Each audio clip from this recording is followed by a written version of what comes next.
Bonjour à toutes, bonjour à tous, bienvenue sur philippegendrock.org en compagnie de notre lutte nationale, internationale et bien sûr intergalactique. Bonjour à toutes et à tous. Alors, nous sommes le 20 juillet 2025. Alors, le 20 juillet 2025, alors c'est pas un live, hein, je vous le dis tout de suite, hein. C'est Non. pas du tout un live, c'est fini pour moi les lives YouTube.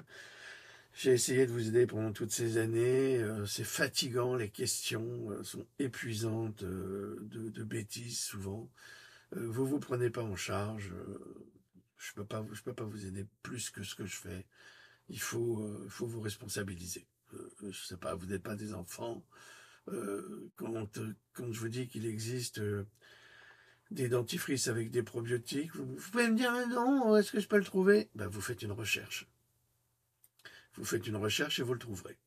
Il faut que vous fassiez un effort. Quand vous faites une psychanalyse, eh ben, vous êtes obligé de payer de votre poche parce que sinon ça ne marchera pas. Et là, c'est pareil, si vous voulez, si vous souhaitez vraiment vous en sortir, il faut aussi que vous fassiez vos recherches vous-même. Et il ne faut pas attendre que tout vous tombe tout cuit dans l'assiette. Ça ne marche pas comme ça. C'est pas comme ça que vous pourrez vous aider vous-même. Donc, et moi, j'en ai soupé de cela. Ça fait des années que je vous le dis. Alors, il y en a certains, c'est très bien, il n'y a pas de souci. Puis il y en a d'autres, c'est toujours la même chose. Et ils pourront jamais se sortir de leur misère parce qu'il y a ce manque de volonté, il y a ce manque de participation, il y a tout ça. Bon, en dehors de cela, malgré tout, euh, je pense à tous ceux qui n'ont pas beaucoup de moyens et qui peuvent pas s'abonner vraiment, parce que je sais qu'il y en a. Mm. Et on a toujours Oui. aidé ces personnes-là. Elles pourraient en témoigner, mais nous sommes assez discrets pour ne pas en parler. Je continue à faire mes vidéos, mais il n'y a plus de live. Voilà, c'est tout. Je réponds plus aux questions. Vous voulez que je réponde à vos questions personnelles? Ben, c'est comme une consultation. Donc vous prenez rendez-vous, vous faites un don sur le site et ensuite on en reparlera. Voilà. Mais ça, c'est comme je vous l'ai dit, c'est comme la psychanalyse, hein. Autrement, vous n'avez qu'à aller voir les médecins qui vous ont empoisonné. Ce sont eux qui sont responsables de vos conditions de mauvaise santé. C'est pas moi. En attendant, j'ai sorti un nouveau livre. Ah oui. Je sais pas si voilà, ça s'appelle Evelan, Ferdinand à la poursuite de la vérité. Alors qu'est-ce que c'est que ce livre? Alors c'est un très beau livre cartonné, très beau format, très agréable à lire, écrit dans un style célinien. Donc vous comprendrez, si vous comprenez pas le Covid avec une écriture choisie, noble, intellectuelle, eh ben là, bah, vous comprendrez le Covid à travers les paroles de Louis-Ferdinand Céline, qui était médecin Mm. lui aussi, bon, qui est décédé bien sûr, mais qui est l'un de mes auteurs favoris. Et donc j'ai décidé d'écrire un livre avec sa manière. Alors c'est très cru, comme il sait parler, mais en même temps c'est très facile de comprendre, même pour un enfant de 12 ans, il peut tout comprendre. Donc là, vous n'avez plus d'excuses. D'autre part, je viens de terminer la première partie d'un livre sur la fibromyalgie, dans le même style, pour que vous puissiez comprendre. Mais ça sortira pas maintenant, parce qu'il faut que les parasites, il faut qu'il y ait plus d'achats de parasites. C'est-à-dire que Oui. vous payez par don. Vous pouvez payer en plusieurs fois, hein. Sur PayPal, vous pouvez payer en 4 fois, c'est possible. Si vous Mhm. avez des difficultés, là, on est en train de s'arranger avec une personne qui demande Oui. justement un étalonnement. Payé par chèque. On le Mhm. fait, on le fait, on a toujours fait ça, on a toujours aidé. Donc, vous n'avez pas d'excuses. Vous n'avez pas d'excuses, parce que sur le site, vous avez des informations inouïes que vous ne trouvez nulle part ailleurs, évidemment, parce que, vous savez, on vit dans une société où on n'est pas là pour vous dire la vérité. On n'est pas là pour vous soigner non plus, on est là pour vous handicaper et pour que vous deveniez des clients à vie d'un système cannibale. Voilà. Et ça, vous le comprendrez dans mes écrits, parce que je ne cesse de l'expliquer. Maintenant, Libre à vous d'agir, de rentrer dans cette famille de gens éveillés pour accepter justement de donner un peu de vous-même, comme je vous l'ai dit, un abonnement de 6 mois sur le site, ça fait 2 paquets de cigarettes et demi. Un abonnement d'un an, ben, ça fait que 4 paquets, donc 4 ou 5, même pas. Donc c'est pas grand-chose, c'est un petit investissement de votre part, et en même temps, nous, ça nous permet de continuer à vous informer. Voilà, puis j'en ai marre de vous expliquer ça, c'est vraiment fatigant, c'est pénible. Il faut toujours faire la mendicité, on n'est pas des mendiants, on essaie simplement d'aider, mais aide-toi, le ciel t'aidera. Voilà. Alors aujourd'hui, on va parler du prélèvement d'organes révélé, la réalité effrayante de la mort cérébrale et comment les hôpitaux profitent des vivants. Alors il y a quelques années, je ne sais pas si vous vous souvenez, j'avais fait un live où j'avais expliqué en fait, le prélèvement d'organes se faisait sur des vivants. Et on avait eu une infirmière qui s'était déclarée infirmière, je ne sais pas si c'était une vraie, qui avait dit vous dites n'importe quoi, c'est des mensonges. Et moi j'ai dit bah écoutez, si vous êtes une infirmière qui travaillait dans le secteur et que vous prétendez que je mens, c'est que vraiment vous n'êtes pas au courant de ce que fait votre chirurgien. Donc j'ai toujours prévenu que le prélèvement d'organes se faisait sur des corps vivants. Et vous allez comprendre cette réalité maintenant grâce à cet article de Lance D. Johnson qui a été écrit le 15 juillet 2025 et j'étais vraiment ravi d'une part de traduire cet article, mais d'autre part j'étais vraiment dégoûté parce que ça confirmait encore plus ce que j'avais dit il y a quelques années sur le prélèvement d'organes. Alors, vous y croyez ou pas, mais la réalité est là. C'est pas en vous voilant la face que vous allez résoudre le problème de la vérité dévoilée ou pas. Donc, accrochez-vous. Si vous ne voulez pas connaître la vérité, s'il vous plaît, quittez. Ne regardez pas cette vidéo jusqu'au bout, parce que ça vaut pas la peine. Ça vaut pas la peine de vous faire du mal pour rien. Alors, cet article a été publié sur Natural News le 15, exactement, le 15 juillet 2025. C'est très récent. Vous êtes allongé sur la table d'opération, froide, paralysé mais conscient. Donc réalisez, vous êtes, quand on va vous prélever votre organe ou vos organes, vous êtes conscient. Conscient mais incapable de bouger. L'anesthésie est censée endormir votre esprit et effacer toute sensation. Mais quelque chose s'est mal passé. Au lieu de sombrer dans l'inconscience, vous êtes resté paralysé, incapable de bouger un muscle, de sursauter ou de crier. Des moniteurs bip autour de vous, confirmant votre mort cérébrale au chirurgien. Mais intérieurement, votre esprit hurle, prisonnier de la chair. Vos proches sont en deuil. Ils vous tirent par les bras, espérant que vous trébucherez ou bougerez un muscle. Mais ils ont été mis de côté car vous êtes un donneur d'organes.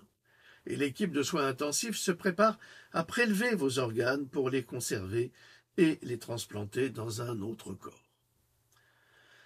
Je vous rappelle également que vos organes sont transportables et transplantables, mais qu'ils sont vendus. C'est-à-dire que l'hôpital fait de vos organes une monnaie, ça vaut des millions, mais ni vous, ni vos enfants, vos héritiers ou votre famille ne toucheront un cent de ce commerce immonde. Parce que vous avez donné votre autorisation. Ils vous ont fait croire que les autorisations, c'était aider les autres. Ça n'aide personne d'autre que ceux qui en profitent.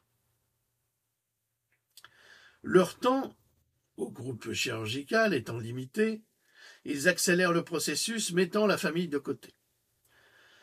Le scalpel glisse sur votre abdomen, fendant peau et muscles avec une précision clinique. Vous ressentez la brûlure de la lame, la tension de la chair qui se déchire, mais personne n'entend votre agonie silencieuse. Les chirurgiens travaillent efficacement, parlant à votre corps comme si vous n'étiez pas là. Et techniquement pour eux, vous n'y êtes pas. Vous n'êtes qu'un simple récipient destiné à être sauvé, vos organes destinés à être préservés et livrés à de riches bénéficiaires, étrangers bien sûr, qui paieront le prix fort pour les acquérir. Vous n'aviez pas d'assurance maladie, vous étiez donc perçu comme un coût élevé lors de votre première visite aux urgences, mais dès votre arrivée, les urgentistes ont constaté votre vulnérabilité. Ils ont décelé les signes d'œdème cérébral et de mort cérébrale imminente, et ils ont su que vous étiez un donneur d'organes. Ils savaient exactement combien de temps il faudrait avant que vous ne soyez en état de mort cérébrale, et ils ont su retarder les soins médicaux appropriés pour obtenir ce qu'ils voulaient de vous, soit vos organes. Maintenant, des doigts fouillent sous vos côtes, déplaçant des organes vitaux qui n'auraient jamais dû être touchés par des mains extérieures. Votre foie est soulevé, ses connexions sont coupées. Vous ressentez chaque tiraillement, chaque vaisseau sectionné comme des décharges électriques au cœur. Votre peau est greffée. Vos yeux sont arrachés. Des artères soigneusement prélevées. Vos poumons s'effondrent au moment où on vous les retire, vous laissant suffocant, tandis que votre cerveau encore vivant manque d'air, un air qui ne viendra pas. Vous sentez le battement rythmique de votre cœur, autrefois le métronome de votre vie. Maintenant comprimé par la poigne d'un chirurgien, la solution froide le traverse, l'éloignant de votre corps tandis qu'il ralentit, s'arrête et s'envole. Votre conscience ne meurt pas avec lui. Piégé dans un système nerveux défaillant, vous sombrez dans un vide de douleur et d'isolement, tandis que le monde continue sans vous. Les médecins déclarent la récolte réussie. On vous a prélevé tout ce qu'on pouvait. Vos organes survivront chez des inconnus, que vous ne connaîtrez jamais, qui ne vous connaîtront jamais.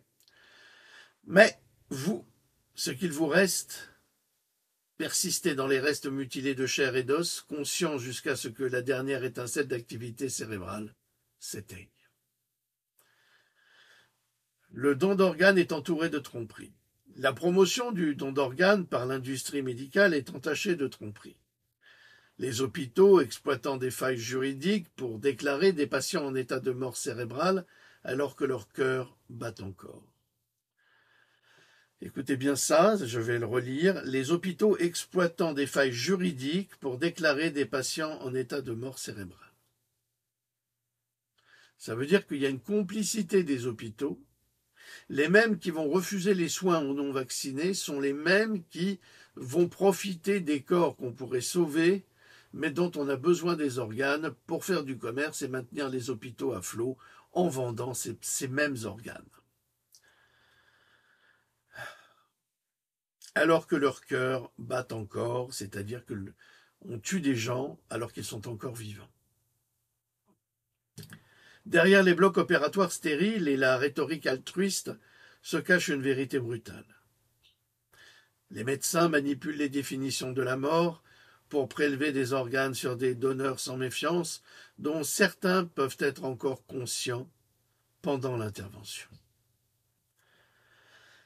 L'essor de la perfusion régionale normothermique, la PRN, relève ou révèle un plan sinistre pour contourner les garanties éthiques, menaçant le caractère sacré de la vie humaine au nom des profits de la transplantation.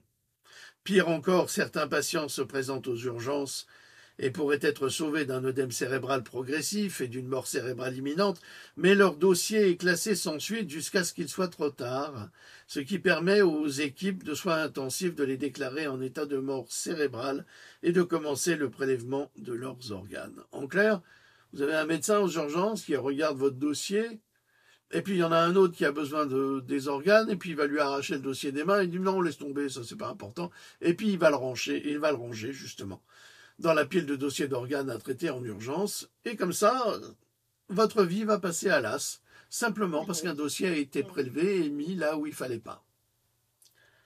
Alors vous allez me dire, mais non, c'est pas vrai, ça n'arrive pas. Si, ça arrive dans le monde entier, et surtout dans une société où la médecine est devenue un commerce et non plus un outil pour soigner les gens. Les points clés.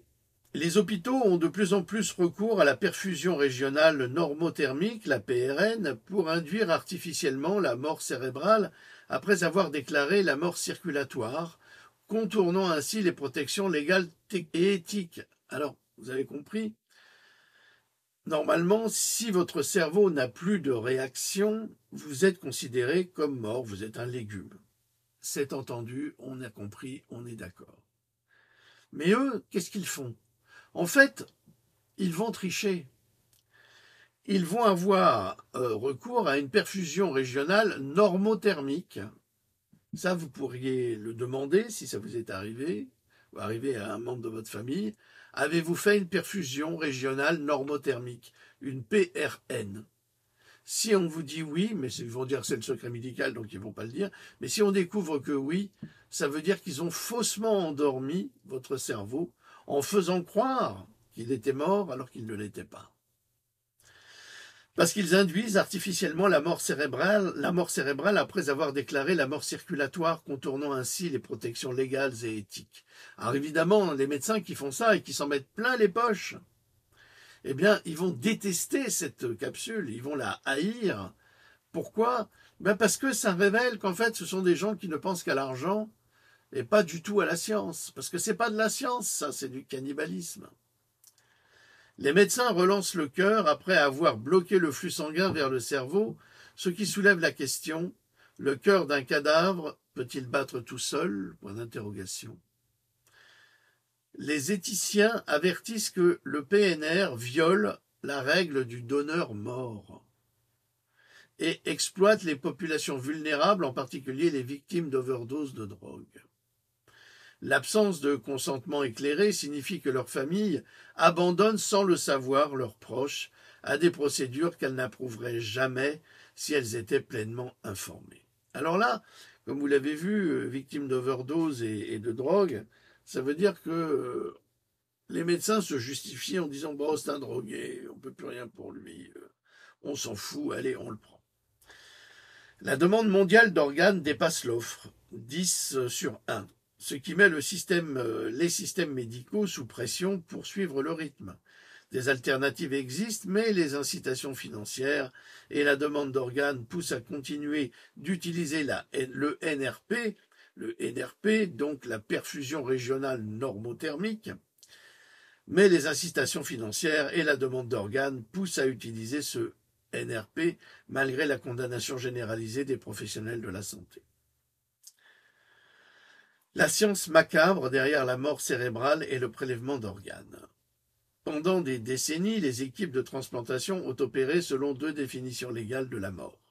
Vous avez la mort circulatoire, et donc ça c'est la mort par arrêt cardiaque, et vous avez la mort cérébrale avec une absence d'activité cérébrale mesurable. Cependant, le recours à la perfusion régionale normothermique, le PRN, bouleverse ces 2 définitions en maintenant artificiellement la viabilité des organes après le décès.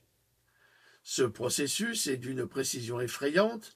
D'abord, le patient est débranché de son assistance respiratoire et son cœur s'arrête. Ensuite, les chirurgiens bloquent le flux sanguin vers le cerveau, provoquant une mort cérébrale irréversible, avant de redémarrer le cœur pour le prélèvement. En clair, c'est un meurtre. Comme le prévient le docteur Heidi Klessing, anesthésiste à la retraite, dès que la circulation sanguine est rétablie, le patient n'est plus considéré comme mort selon les normes circulatoires. Mais comme l'apport sanguin au cerveau est délibérément interrompu, il est désormais légalement considéré comme en état de mort cérébrale.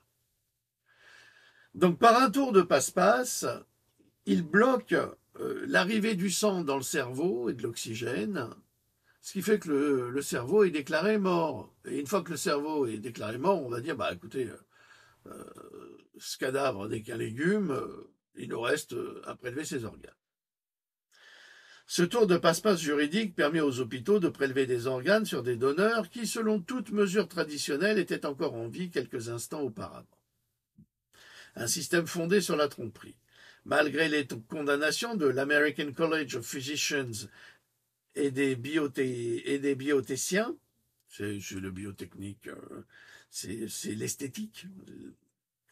Pas de la chirurgie esthétique, c'est les données morales. Le NRP continue de se développer dans les hôpitaux américains. Des laboratoires comme l'Université du Nebraska documentent ouvertement la procédure. La ligature des vaisseaux sanguins à la tête empêche le sang d'atteindre le cerveau. Une fois la circulation rétablie, le cœur battra. Pour l'instant, là, on fait l'article sur les États-Unis. Mais ne croyez pas que les Français soient largués derrière. Ils sont tout aussi au courant de tout cela. Pourtant, les familles qui signent les formulaires de dons ne sont jamais informées que le cœur de leurs proches pourrait être réanimé post-mortem, ni que les chirurgiens peuvent délibérément provoquer la mort cérébrale pour justifier légalement l'extraction des organes. Comme le souligne le docteur David Magnus, si vous appuyez sur l'obscurcissement pour défendre une pratique médicale, vous reconnaissez déjà son caractère contraire à l'éthique. La loi uniforme sur la détermination du décès UDDA servait autrefois de protection contre les déclarations de décès prématurés.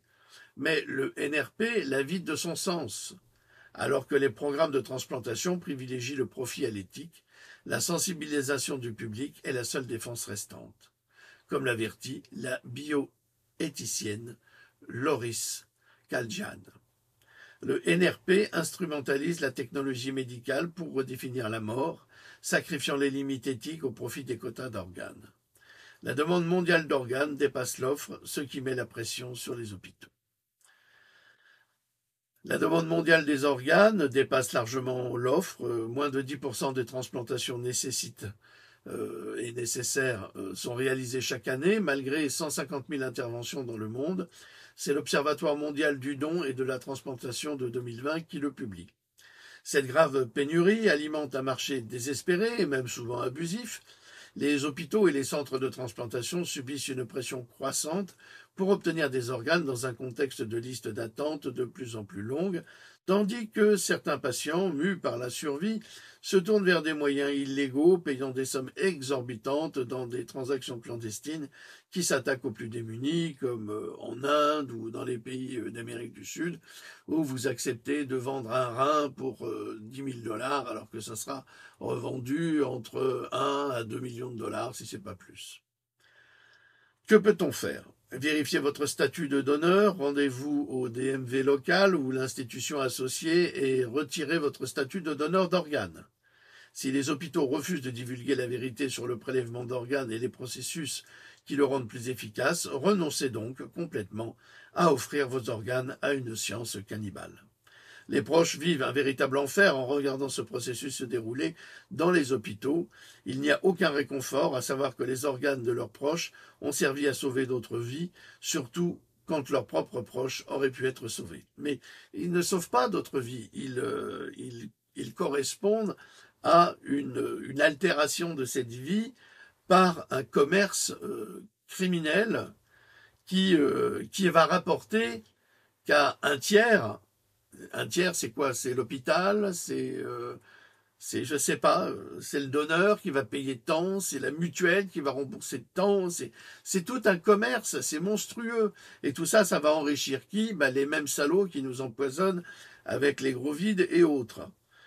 J'ai rien dit, je retire, salaud. Les mêmes personnes si malveillantes qui nous détestent. Exiger l'interdiction législative du PNR, des pays comme l'Australie l'ont déjà interdit. Alors pourquoi les États-Unis ne l'ont-ils pas fait? Parce que c'est un pays qui ne fonctionne que sur le fric. Sensibiliser des millions de personnes conscientes et constantes sans le savoir, consentantes, pardon, des millions de personnes qui consentent sans le savoir à des procédures de prélèvement d'organes sur des corps vivants. C'est ça que vous devez réaliser, c'est sur des corps vivants. Et si vous étiez vivant, ils vous tuent en vous gardant vivant pour vous prélever vos organes. Comprenez? Le choix est clair. Tant que l'industrie de la transplantation ne sera pas soumise à une transparence totale, nul ne sera à l'abri de devenir une nouvelle statistique dans l'économie souterraine du prélèvement d'organes. Les erreurs médicales et les cas de décès injustifiés peuvent conduire à des prélèvements d'organes, poussant les familles à s'interroger dès le départ sur les intentions des professionnels de santé. Il est grand temps d'auditer les systèmes hospitaliers afin de mieux comprendre leurs procédures précédant le diagnostic de la mort cérébrale et les protocoles qui conduisent les médecins à poser ce même diagnostic. La transparence est nécessaire pour comprendre les procédures de conservation et de transport des organes, ainsi que pour déterminer qui en bénéficie après leur prélèvement. L'approvisionnement en organes ne devrait pas être une industrie, et des mécanismes de responsabilisation devraient être mis en place au sein des systèmes hospitaliers afin de tenir les médecins responsables de leur participation à des opérations lucratives, qu'elles soient officiellement mises en place au sein des hôpitaux ou que des pressions extérieures soient exercées par des acteurs industriels. Ce qui paraît compassionnel en surface a un côté sombre et terrifiant, et les familles sont endeuillées par ces horreurs. Les sources de cet article sont livesatnews.com, youtube.com, transplantobservatory.org, avec un fichier PDF, enochbrighton.ai et livesatnews.com. Voilà. Vous savez tout, mais vous savez aussi que l'industrie des bébés avortés, c'est la même chose. On va prélever des organes sur des bébés vivants, des fœtus vivants, et on leur retire leurs organes sans anesthésie, sans rien. Ils peuvent hurler, on leur coupe les bras, on leur coupe des mains, on leur coupe leurs organes. Tout ça pour l'industrie vaccinale. Si vous ne le saviez pas, informez-vous avant de continuer à vivre dans l'ignorance et continuer à valider ce crime monstrueux et satanique des prélèvements d'organes à la fois sur les fœtus et sur les êtres humains. Vous devez savoir que les Russes, aujourd'hui, savent comment faire repousser des organes avec des technologies très en avance. Les Français doivent le savoir aussi, mais ils ne veulent pas le faire, simplement parce qu'ils sont dirigés par des grands industriels qui contrôlent notre pays, et la seule chose qui compte, c'est l'argent. Donc si les gens prennent leurs responsabilités et grandissent en sagesse, eh bien ce jour arrivera où nous aurons véritablement un âge d'or et où la médecine sera la médecine et non pas la mort dissimulée. Voilà. Lolo, t'as un commentaire pour terminer? Non, merci. Je te remercie beaucoup. Bon, là, C'était très, très, très intéressant. Quand elle parle comme ça, je peux vous dire, elle est bouleversée. On va encore en parler après, à mon avis, Ouais. parce que je lui ai pas lu. Non, Ouais. je n'ai pas parlé parce qu'elle est trop sensible pour ça, comme beaucoup d'entre vous. Dites-vous que tout ce que nous disons est la vérité, tout ce que nous disons est vérifié. Ce n'est pas de la fake news. Évidemment, si on nous censure, eh bien on nous censurera. Et on retrouvera cette vidéo sur notre site, pas censuré. Voilà, merci beaucoup. Passez un excellent dimanche. Au revoir.